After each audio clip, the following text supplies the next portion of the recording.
بازم در خدمت شما هستم دوستان عزیز با پیشنهاد یک نوار منفعت آور. سلام دوستان عزیز.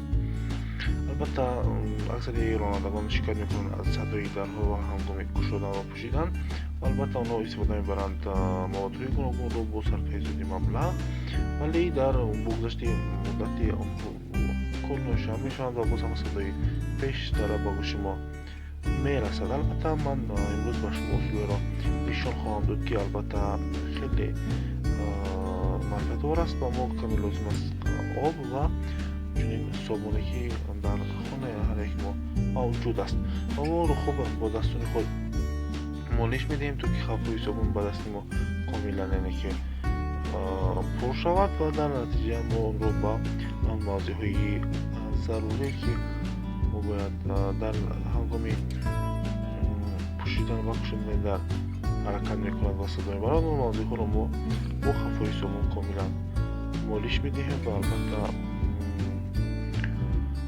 این اصولی هست که در اکثر شرکت ها از این استفاده میکنند و همون این رو برای شما نشان خواهیم داد و شما تنها در بعد از استفاده خواهید فهمید که چگونه اصولی یعنی که رایج است و شما میتوانید که این رو انجام بدهید. یک از برتری های این اصول در آن است که شما به صرفه زیادی مبلغ در شرایط خانه و در مدت کوتاه میتوانید این اصول را انجام بدهید و از صدای زیادتی درهای خود یعنی که خلاص شوید. البته خب ما با روپوش کردن موضوع های ضروری خف کار خود را ادامه میدهیم طوری که با شما نشان دادم. خب این کاملا به صرفه زیادی وقت و مبلغ خواهد بود.